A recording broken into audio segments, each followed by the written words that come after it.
Welcome to the deep dive. Today, we're taking a bit of a shortcut. Yeah, straight into some really powerful insights. Exactly, from Naval Ravikant. We're going to sort of peel back the layers on his big ideas, wealth, happiness, freedom. And what's great is how accessible he makes it, pulling from his tweets, interviews, podcasts, all that stuff. Absolutely. And Naval, I mean, people know him as an entrepreneur, right? An angel investor, Uber, Twitter, loads of unicorns, Right. early days. Big names. But his real, let's call it a superpower, is how he thinks so deeply about life, Yeah. And then shares it in ways that just click. Yeah. The source we're digging into, the Almanack of Naval Ravikant, it's not even a book he wrote per se, it's a collection. A compilation of his wisdom, yeah. No fluff. Exactly, just the core stuff. Okay, so that's our mission for this deep dive then. Let's pull out those core principles, see how they link together to form this blueprint for, I guess, a richer life. Wealth, peace, freedom. It's a pretty compelling package. Definitely expect some, maybe, counterintuitive ideas, those aha moments that can really shift how you look at things. For sure. So where do we start? I think that first big distinction he makes is key, right?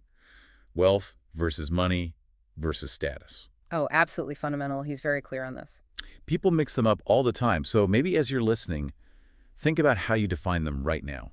Right. Because for Naval, wealth isn't just, having a pile of cash. No. It's about owning assets, things that earn for you while you're, sleeping. Like what? What kind of things? Think products, code, media you've created, equity in a business, stuff that works without your direct time input for every dollar. Okay, so that's wealth, then money is. Money's just the transfer mechanism, the medium of exchange, how we move that wealth around. Got it. And status.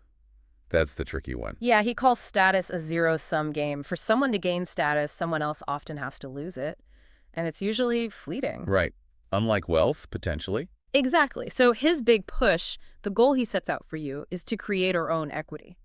Get out of that trap of just trading your time for dollars. That really changes the perspective, doesn't it? If you're just focused on working harder and harder. Right. Pure hard work alone, in his view, isn't the path. It's about what you work on and the leverage you apply. Which leads perfectly into his idea of specific knowledge. Right? Yes, specific knowledge. This isn't stuff you just learn in school. No. No, it's unique to you, almost like a fingerprint. Maybe born from your curiosity, your passions, the things you tinker with. Okay, so it's not like, say, learning basic accounting. That's more general. Exactly. General skills are common, so the pay tends to be lower. Specific knowledge is rare. It's in demand because it's unique, so it's much more valuable. It helps you escape direct competition. And then he pairs this with accountability, taking responsibility publicly even. Putting your name on the line, taking sometimes legal or financial risk for your work. How does that combo specific knowledge plus accountability lead to what he calls outsized returns? Is it just about money? Well, the financial returns are definitely part of it, but it's also about building a reputation, trust. That compounds over time. Yeah. And think about the future, with AI taking over routine tasks. Yeah, that's a big topic. What's left for humans? Judgment. Making good decisions. He argues the real money game in the future is about sound judgment. Like CEOs or managers. They get paid for decisions, not just hours worked. Precisely. Their judgment is the value they bring. Their insight is their currency. So the challenge, back to you, listening is, what's your specific knowledge? That thing you're uniquely good at, maybe even enjoy doing, that others find difficult. What could people pay you for? It's a crucial question. And once you have a sense of that, you need leverage. Leverage. Okay, break that down. Naval talks about three main kinds. First, there's labor hiring people to work for you. Oldest form. Standard. Second, capital. Using money to make more money. Investment. Also pretty standard. Right. But the third one is where he puts the real emphasis.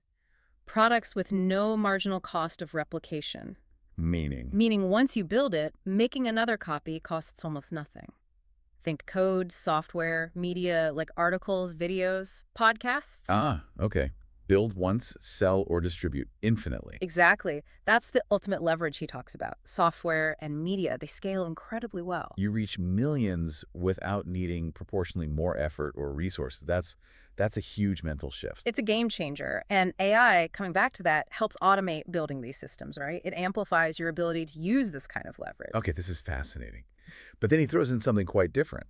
Escaping competition through authenticity. Yeah, isn't that interesting? In a world pushing competition, he says, be more yourself. How does just being genuine help you stand out or avoid the rat race? Well, it ties back to that status game we mentioned. Okay. So many people are chasing status, comparing themselves, trying to fit in or climb some social ladder. It's ego-driven. Right. Keeping up with the Joneses. Kind of. But Naval reminds us, in the grand scheme, will anyone remember your job title or your follower count in 100 years? Probably not. Good point. Humbling. So he says, accept that you might desire wealth. That's okay. But balance your needs and wants. Don't chase fleeting status. Be authentic. Build on your unique strengths and interests. You naturally create your own niche where there's less competition. Because nobody can compete with you at being you. Exactly. You're not playing their game anymore. Let's shift gears a bit. Happiness. This is another area where he has a maybe unexpected take. He says it's a skill, learned, not found. Yeah, that's a big one. Happiness isn't something you stumble upon, like finding a lucky penny. So you have to work at it. What does that mean day to day? It implies your habits, your mindset are crucial. He talks about practical things, practicing gratitude, meditation, being present. Daily practices? Ideally. Yeah. He often recommends a morning routine, move your body, meditate, maybe journal a bit. Why? What's the long-term payoff? You're essentially training your mind, building resilience so you can stay peaceful, or at least return to peace, even when things outside are chaotic. You build an inner anchor. An internal fortress. I like that. Yeah. How else do we build this foundation for good choices and ultimately happiness? Reading is huge for him, continuous learning. But not just reading anything. No, he advises reading books that help solve your problems, things relevant to your life now, not just chasing bestsellers. Makes sense. Tailored learning. And a cool practical tip he gives, tweet or share key takeaways from what you read. Why do that? It forces you to synthesize the ideas, solidifies your understanding, and actually encourages you to read more. Creates a little public commitment. Interesting. He also talks about something maybe less glamorous, basic math. Ah, yes. Arithmetic, probability. Yeah. He stresses how important just understanding basic numbers is for making better decisions, especially in business. Risk, opportunity, it's all probability. Fundamentals matter. What about persuasion? Is that like manipulating people? Not the way he frames it. It's more about understanding how people think, what motivates behavior. Understanding habits. Habits. Yeah, he says first you build your habits, then your habits build you. So understanding how to ethically influence or grab attention is important for, say, building a business or getting your ideas heard, but ethically. Okay. Ethically. And then there's this idea of making hard choices now for an easier future. Right. The classic example is health. Saying no to the junk food now for long-term well-being later. Avoiding future regret. Exactly. He points out that the regret from not making the right choice can be a really heavy burden. And time, well, you can't rewind it. The clock only goes one way. No undo button. It's a stark reminder. Which is why he's so focused on not wasting time. He poses that really direct question. If you're not doing what you want, earning or learning, what are you doing? Yeah.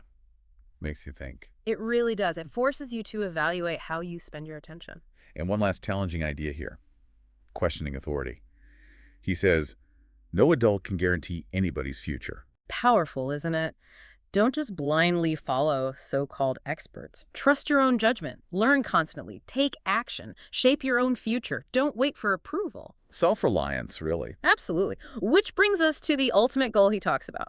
Freedom. Freedom. But he makes a distinction here too, doesn't he? A really profound one. There's freedom to do something, freedom to buy things, travel, indulge, often about seeking pleasure. Okay. But then there's freedom from something, freedom from pain, freedom from desire, freedom from problems, freedom from other people's expectations. Freedom from your own mind, even. Yes. Freedom from the mind's constant chatter and reactivity. That's the deeper freedom he values most. And he suggests that maturity leads you to realize that peace is what you really want. Exactly. Peace of mind. Freedom from internal disturbance becomes the highest goal. Not acquiring more, but needing less. So when making decisions, ask yourself, does this make me freer, or does it trap me? Does it add obligations, anxieties, or does it liberate me? Use freedom as the lens. okay, wow, lots to digest there. Let's try and boil this down.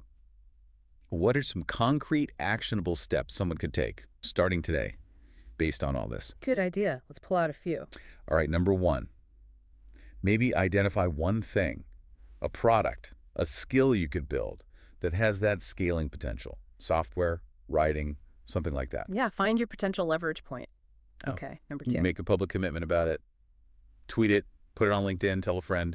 Something to create accountability. Good one. Adds a bit of pressure in a good way. Third, carve out time daily, maybe just 30 minutes for some kind of mindfulness. Yeah. Meditation, quiet reflection, gratitude. Train that mind. Essential. And fourth, track your progress. Monthly, maybe? Look at real metrics revenue if it applies, but also things like your focus, your sense of peace. tangible and intangible. I like it. And remember, these aren't magic bullets overnight. No, it's about compounding, right? Exactly. Small steps consistently applied. That's where the real transformation happens over time, both in wealth and well-being. Well, this has been a fantastic deep dive. Naval's wisdom really does distill some complex stuff into actionable insights. It's a framework for, well, a better designed life, maybe. It really is. Powerful stuff. So a final thought for everyone listening to maybe mull over. Okay, how about this? In this age of endless information, what's the one truly specific, unique skill you have? The one that, if you really leaned into it authentically, could genuinely set you free. Finding your specific knowledge and leveraging it for freedom. Exactly. Reflect on that. How can you apply your uniqueness to gain more freedom and peace? A great question to end on. Really makes you think. Thank you for joining us on this deep dive. Keep digging into what fascinates you. Keep learning. We'll catch you on the next one.